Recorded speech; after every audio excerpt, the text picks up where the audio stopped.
Welcome back to the deep dive. Today, we're taking a journey into some ancient wisdom.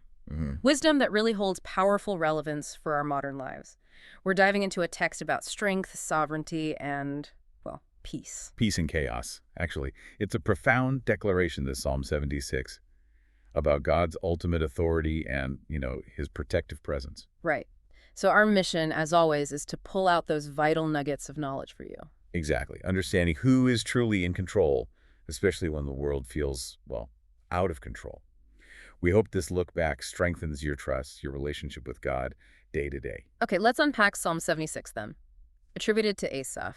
It starts big, doesn't it? God known in Judah, his name great in Israel. It does. It immediately establishes his reputation, his connection to his people. And then it gets specific. In Salem also is his tabernacle and his dwelling place in Zion. That's not just poetry, right? It's more than that. Oh, much more.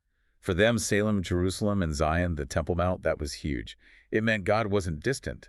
He was there. Physically present. Physically present, dwelling among them, bringing protection, identity. It grounded his presence in a real place. Okay, got it. And then the power, it just ramps up. It talks about God breaking the arrows of the bow, the shield, and the sword, and the battle. Yeah, vivid imagery. He's not just helping win, he's neutralizing the weapons themselves, making them useless. And the stout-hearted are spoiled. They have slept their sleep. What does that mean, spoiled? Stripped bare, plundered, their courage, their strength just taken. And that sleep, some translations say a dead sleep. A dead sleep. Yeah, like a sudden paralysis at his rebuke. Even the strongest warriors, the men of might, they can't even find their hands. They're just stopped. Wow. So human strength just becomes completely useless against him. Precisely. It's a supernatural shutdown of military might. And it says, thou, even thou, art to be feared, and whom he planned in thy sight when once thou art angry. That seems pretty clear. It is clear. And that fear, it's more like profound awe, reverence for his absolute justice and power. Not terror, but awe. Right, because this judgment isn't random. The psalm says the earth fears and is still when God arises specifically to save the meek of the earth. Ah, okay. So his power brings order, protects the vulnerable. Exactly. It assures us that chaos doesn't have the final word, which leads to that amazing line. Which one? Surely the wrath of man shall praise thee. The remainder of wrath shalt thou restrain. Human anger praising God. How does that work? It's not approval. It means even human rebellion, human destructiveness ultimately fits into his larger sovereign plan. He controls its limits, yes, but he can even use it to reveal his purposes. So even the worst things are somehow under his control. That's the profound claim. It's incredibly liberating when you grasp that.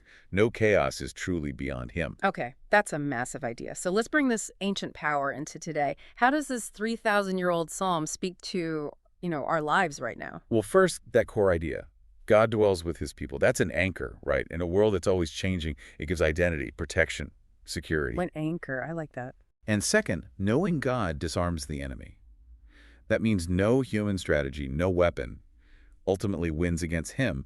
That's crucial when things feel overwhelming, personally or, globally. So you don't just rely on human solutions. It certainly challenges that impulse. And then there's the certainty of judgment we talked about. Right, that ultimate order. Yes. It's a promise that injustice won't last forever and that human pride gets overturned. Even human anger somehow serves his glory. That offers real hope when things seem out of control. And what about that call for reverence, especially for leaders? It's a reminder that all authority, all power is ultimately accountable to God. He's terrible to the kings of the earth. It calls for humility, for justice, from anyone in a position of influence. So humility and accountability. Got it. Okay, this leads us straight to the core.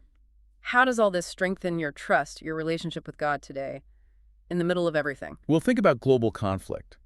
When nations rage, as the psalm implies, it reminds you God's power is bigger than any army, any ruler. He brings the real peace. He alone brings lasting peace. Trusting that, really leaning into it, can bring calm even when the world news is terrifying. It's about shifting your focus. And what about more personal conflicts? The battles closer to home. When you feel overwhelmed by opposition, maybe at work or in relationships, remember God can break the arrows aimed at you unjustly. So it's an act of trust. Yes, an act of reliance on him as your defender. That deepens your relationship, makes it very real. You see him acting for you. And for leaders, you mentioned humility. Right. Whether you lead a company, a community group, even your family, it's about exercising that influence humbly. Knowing you're accountable to God aligns your actions with His justice.